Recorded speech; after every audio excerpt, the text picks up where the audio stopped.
في مدينة دانكيرك مجموعة من الجنود الإنجليز وهم ماشيين في شوارع المدينة بعد ما الألمان حصروا البلد. هنا بنعرف إن الألمان أجبروا القوات البريطانية والفرنسية إنهم يروحوا في اتجاه البحر، والكلام ده كان في الحرب العالمية الثانية سنة 1940. الجنود بتتصدم لما بيلاقوا منشورات بتترمي عليهم من الألمان بتعرفهم إنهم محاصرينهم من كل الاتجاهات، وطبعا الجنود دول ما بيبقوش عارفين إيه المصير اللي مستنيهم غير إنهم بيبقوا ميتين من الجوع والعطش. وقتها بيلاقي واحد من الجنود خرطوم مية، فبيجري عليه وبيحاول يشرب أي نقطة مية تروي عطشه. وجندي تاني بيفتح شباك واحد من البيوت وبيدور على أي حاجة ياكلها. على الجانب التاني بنروح لجندي اسمه تومي، واقف بيقرأ المنشور وهو حزين ومش عارف إذا كان هيرجع بلده وبيته لأهله عايش ولا لأ، وحرفياً بيبقوا محتاجين معجزة تخلصهم من الحصار اللي وقعوا فيه. فجأة ومن غير أي مقدمات بيتضرب عليهم نار من الجنود الألمان، فبيخافوا وبيطلعوا يجروا بسرعة. لكن للأسف الجنود الألمان بتصطادهم واحد ورا التاني وتخلص عليهم برصاصهم، ما عدا تومي بيقدر ينقذ نفسه وبينط في حديقة بيت، وبيقدر إنه يتسلق السور وبيجي يجري في اتجاه الجنود البريطانيين، فبيفضل ينادي عليهم ويعرفهم هو مين علشان ما يقتلوهوش. وأخيراً بيبعد عن رصاص الألمان وما بيبقاش قدامه غير إنه يتحرك في اتجاه البحر. أول ما بيوصل المينا وبيقف على شاطئ البحر بيتصدم لما بيلاقي عدد مهول من الجنود الإنجليز والفرنسيين مستنيين السفن تيجي تنقذهم.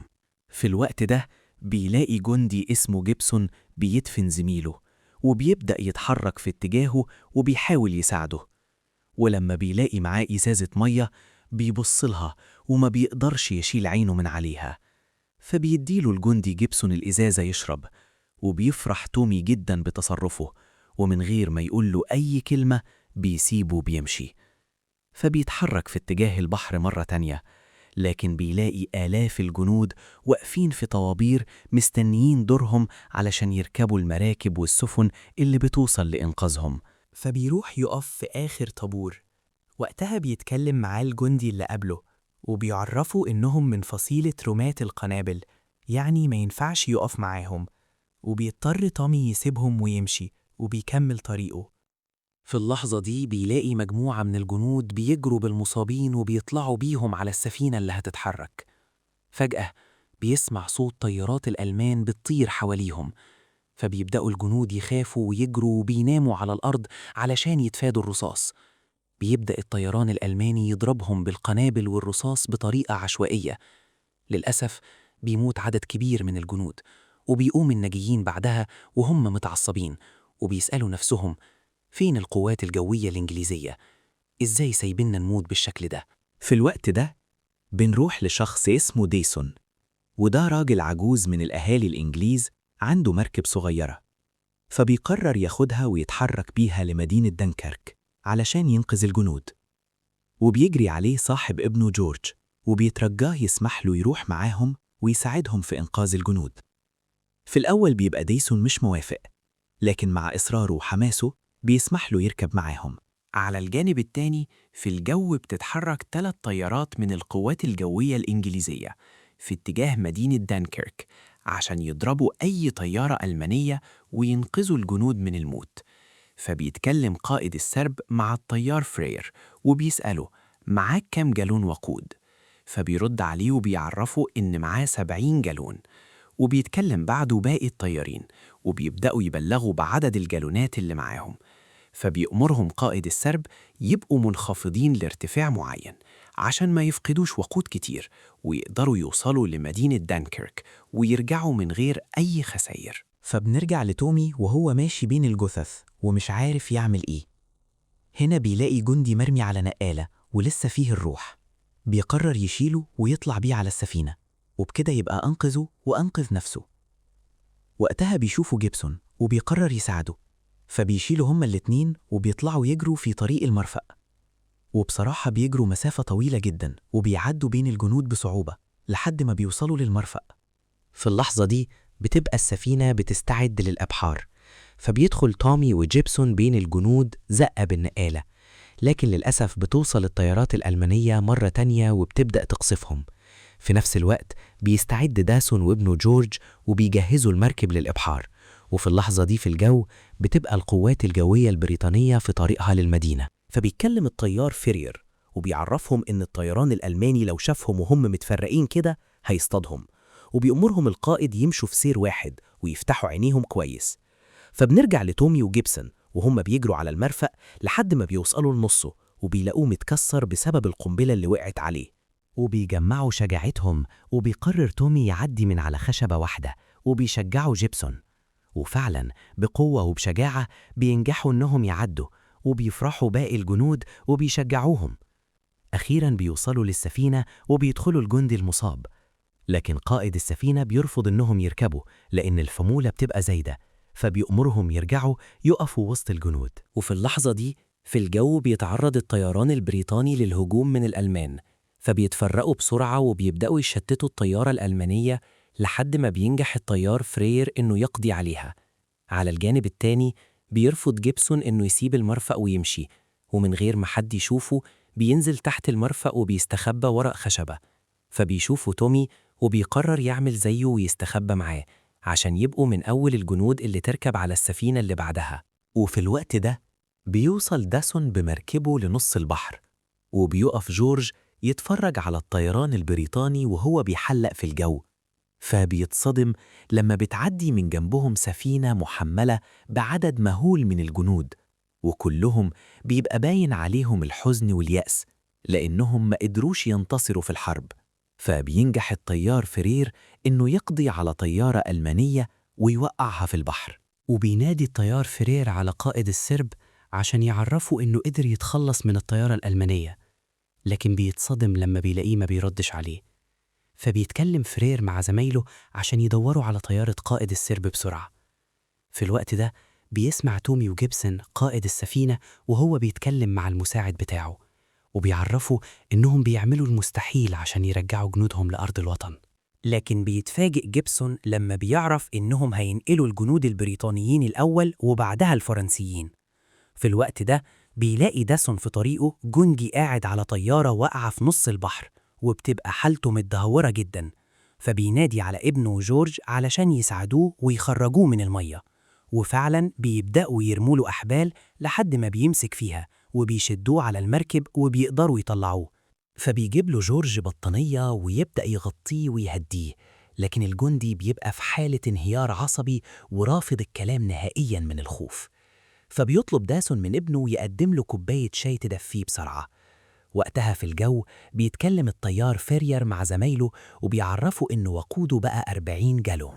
وعلى الشاطئ بيتصدم قائد السفينة والجنود لما بيسمعوا صوت الطيران الألماني مرة تانية بيحلق فوقيهم، فبيبدأوا يناموا على الأرض من شدة الخوف، وفعلا بيضربهم الألمان بالقنابل وبيخلصوا على عدد كبير منهم.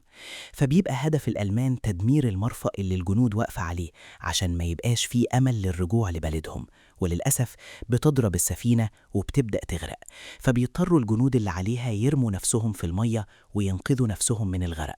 وبيقف قائد السفينة يتفرج عليهم وهو مصدوم ومش قادر يعمل أي حاجة.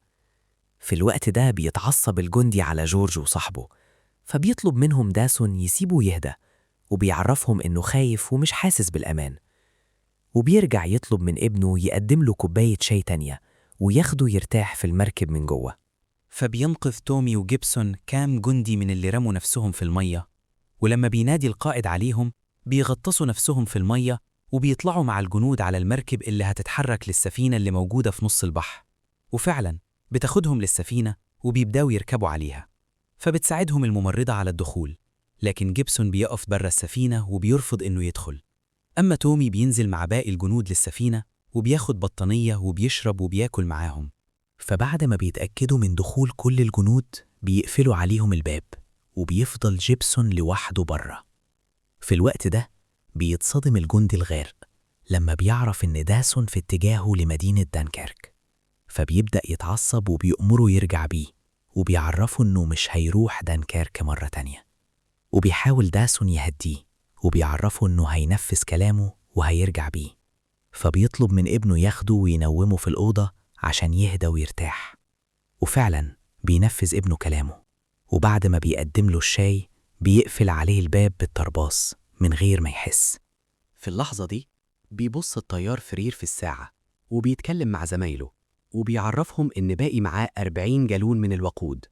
فبيشوف وقتها طيارة ألمانية بتتحرك في اتجاه السفينة اللي عليها الجنود، وبينادي فرير على زمايله عشان يهاجموها وينقذوا السفينة. وفعلا بيتحركوا في اتجاهها وبيضربوا عليها النار لحد ما بينجحوا إنهم يسيبوا ديلها. وهنا بتظهر طيارة تانية وبتضرب نار على طيارة فرير، فبيحاول فرير يبعد عنها، وللأسف بتتصاب طيارة زميله وبيضطر يسيبها وينط بالباراشوت في المية. وبيضرب فرير الطيارة الألمانية وبيفجرها أخيراً، فبيفرحوا الجنود لما بيسمعوا صوتها بتنفجر وبيهتفوا. بالليل بيبقى جيبسون واقف في عز البرد بره السفينة، وفجأة بيتضرب عليهم صاروخ ألماني يصيب السفينة وبتبدأ إنها تغرق. فبيحاولوا الجنود اللي فيها يعوموا وينقذوا نفسهم، لكن بيبقى الباب مقفول عليهم ومفيش قدامهم أي مخرج. هنا بيقرر جيبسون يساعدهم وبيفتح لهم الباب، فبيخرج تومي ومجموعة من الجنود. على الجانب التاني بيعرف الجندي الغارق إن الباب مقفول عليه وبيبدأ يكسره، فبيؤمر داسون ابنه يفتح له. أول ما بيخرج وبيعرف إنهم رايحين برضه لمدينة دنكيرك بيتخانق مع داسون. في اللحظة دي بيخلص وقود زميل فرير، وللأسف بيقع في البحر، وما بيبقاش فاضل غير طيارة فرير، وبيحاول بكل الطرق إنه يكمل ويساعد في إنقاذ الجنود. فبنرجع للجندي وهو بيتخانق مع داسون وابنه، ولما بيحاول جورج يبعدهم عن بعض بيزق الجندي يوقعه، وللأسف بتتخبط راسه في سلالم المركب وبيتصاب. فبيتصدم ابن داسون لما بيشوفه وبيطلع يجري عليه وبيحاول يكتم النزيف وبيأكد لجورج إنه هيبقى كويس. في الوقت ده بيضرب الطيار فرير نار على طيارة ألمانية وبيحاول بكل الطرق يصيبها وينقذ الجنود. على الجانب التاني بيعوموا الجنود ومن ضمنهم تومي وجيبسون لحد ما بيخرجوا من المية للشاطئ. وأول ما بيخرجوا بيرموا نفسهم على الشاطئ تعب، ومن غير ما يحسوا بنفسهم بيناموا. فبيفقد مجموعة من الجنود الأمل وبيقرروا ينتحروا، وبيرجعوا يرموا نفسهم في البحر مرة تانية.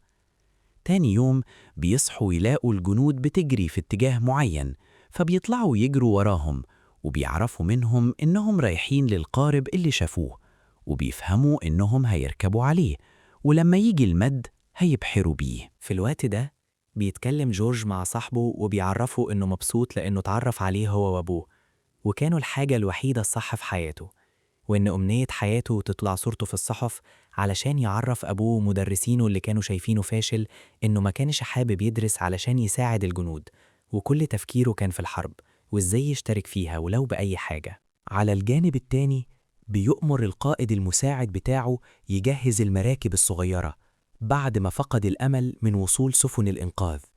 فبيعرفوا المساعد بتاعه إنهم محتاجين مدمرات، مش مراكب صغيرة ولا مساعدات من المدنيين، وبيفهموا القائد إن المراكب الصغيرة هتقدر تنقل الجنود من على الشاطئ. فبنروح لتومي والجنود وهم بيركبوا على المركب اللي لقوها، وبيتكلم واحد فيهم وبيعرفهم إنهم هيستنوا المد اللي بيحصل كل 3 ساعات. على الجانب التاني بيتكلم داسون مع ابنه وبيتصدم لما بيعرف إن جورج حالته سيئة جدا والنزيف بيزيد، فبيعرفوا ابنه إنهم فعلا لازم يرجعوا بسرعة للمدينة وينقذوه. أثناء ما بيتكلموا بيلاقوا سفينة عليها لغم، وبيقرروا ينقذوا الجنود بسرعة قبل ما تنفجر ويموتوا. في اللحظة دي بيدخل تومي والجنود للمركب وبيستخبوا فيها وبيستنوا المد، فبيقدر الطيار فرير إنه يدمر طيارة ألمانية قبل ما تضرب واحدة من السفن اللي عليها الجنود. وقتها بيسمع تومي والجنود صوت حركة على المركب، فبيخافوا وبيجهزوا سلاحهم، وبيتصدموا لما بيلاقوا شخص داخل عليهم وبيفتكروه من الألمان، فبيهجموا عليه، لكنه بيأكد لهم إنه هولندي من مشغليه وجاي ياخد المركب علشان يساعدهم. وبيتفاجئوا لما بيعرفوا إن المركب أصلاً بتاعته وسابها على الشاطئ لحد ما المد يحصل. في الوقت ده بتتصاب طيارة زميل فرير وبيقع بيها في المية، وبيحاول بكل الطرق يخرج منها، وبيطلع سلاحه وبيفضل يضرب في الإزاز قبل ما المية تملى الطيارة وتغرق بيه. في الوقت ده بيضرب الطيران الألماني النار على المركب اللي فيها تومي والجنود، فبنروح لفرير وهو بيحلق في السماء وبيحاول يوصل بأقصى سرعة للطيارة الألمانية. وقتها بيقرر داسون وابنه إنهم يساعدوا الطيار، وبيكسروا الإزاز وبيخرجوه من الطيارة في آخر لحظة. في الوقت ده بيتخانق تومي والجنود مع جيبسون، وبيفتكروه جاسوس من الألمان لأنه ساكت طول الوقت ومش بيتكلم إنجليزي. هنا بيضطر جيبسون يعترف لهم بالحقيقة، وبنعرف إنه فرنسي وسرق بدلة واسم الجندي اللي دفنه علشان يقدر يرجع مع الجنود الإنجليز بلده. وده بعد ما اتأكد إن قادة الجيش قرروا ينقذوا الإنجليز الأول وبعدهم الفرنسيين، فبتغرق بيهم السفينة وبيعوموا بكل قوتهم على أمل يخرجوا من المية. في اللحظة دي بتقصف طيارة ألمانية سفينة عليها مجموعة من الجنود، لكن للأسف السفينة دي بتبقى محملة بالنفط، وطبعا بسبب الضرب بتغرق وبتتمل المية بالنفط. فبيحاولوا الجنود اللي عليها يعوموا، وبيساعدهم داسون وابنه، وبينقذ عدد كبير منهم وبياخدهم للمركب. وقتها بيتفاجئ قائد القوات البحرية لما بيشوف بالمنظار مراكب المدنيين في البحر وجايين علشان ينقذوهم بعد ما سابهم الجيش. فبيفرحوا الجنود وبيهتفوا ليهم، وبيفرح داسون من تصرف الأهالي. أما جورج فبيبقى بيطلع في الروح، وبيحس الجندي بالذنب إنه السبب في اللي حصل له ده. في الوقت ده بيطارد الطيار فرير طيارة ألمانية وبيفضل وراها لحد ما بيضربها ويوقعها. وقتها بيحاول جيبسون وتومي يخرجوا من المركب الغرقانة وبيعوموا في المية. في اللحظة دي بيقصف الطيران الألماني الجنود اللي في المية والسفن، وفي نفس الوقت بيموت جورج، وبيحزن داسون وابنه جدا. وقتها بيطارد فرير الطيارة الألمانية وبيتمنى كل الجنود إنه يدمرها، فبيعوموا الجنود في اتجاه مراكب الأهالي وبينطوا فيها، وبيضرب فرير الطيارة الألمانية بكل قوته، وبعد محاولات كتير بينجح أخيراً إنه يفجرها. لكن للأسف بسبب النفط الموجود في المية بيتأذي مجموعة من الجنود، فبيطلع تومي وجيبسون على مراكب الأهالي. وقتها بيخلص وقود فرير، وبيبقى القائد البحري فرحان بمساعدة الأهالي للجنود. في اللحظة دي بتوصل طيارة ألمانية، وبيبص القائد والجنود للسماء، وقبل ما تقرب منهم بيغمض القائد عينه وبيستنى لحظة ضربها ليهم، لكن فرير بيضربها في اللحظة الأخيرة ويدمرها. فبيفرح الجنود وبيشاوروا له بيديهم كنوع من أنواع الشكر. وأخيراً بيوصلوا الجنود بمراكب الأهالي لدورست وطنهم، لكن بيبقوا حاسين إنهم خذلوا الأهالي وجابوا لهم العار لأنهم ما قدروش ينتصروا في الحرب. بالليل بيوصلوا أخيراً لوطنهم، وبيقدم لهم واحد من الأهالي بطاطين، فبيأكد لتومي إنه فعلاً إنسان كويس، وبيركبوا القطر اللي هيوصلهم لبلادهم. في الوقت ده بيرفض القائد البحري إنه يسيب المرفأ، وبيعرف المساعد بتاعه إنه هيفضل علشان ينقذ الجنود الفرنسية، فبيقدم له المساعد بتاعه التحية العسكرية وبيسيبه وبيمشي. وتاني يوم بيوصلوا الجنود على بلادهم، وبيبقوا متوقعين إن الأهالي هتحدفهم بالطوب، لكن بيتفاجئوا بيهم بيهتفوا باسمهم وبيرحبوا برجوعهم. في الوقت ده بيحقق ابن ديسون أمنية جورج، وبيروح على جريدة يحكي لهم فيها شجاعته، وبيعرفهم إنه ضحى بحياته من أجل الوطن. وفعلاً بتنتشر حكايته في الجرايد وبيقراها كل الناس. أما الطيار فرير فبيستعد للهبوط بطيارته، وأخيراً بينزل على الشاطئ بأمان، وبيحس إنه فعلاً عمل كل اللي يقدر عليه في مساعدتهم. ولو وصلت لحد هنا اكتب لي في الكومنتات رأيك في الفيلم، وقول لي كنت متوقع النهاية دي ولا لأ. وما تنساش تعمل لايك للفيديو علشان تدعمنا ونكمل معاكم في ملخصات أقوى وأحسن. ولو أول مرة تشوف القناة اشترك وفعل الجرس علشان يوصلك كل جديد أول بأول. وكمان شارك الفيديو مع صحابك اللي بيحبوا النوع ده من الأفلام. واستنوني في فيديو جديد وملخص جديد قريب جدا. سلام يا أبطال.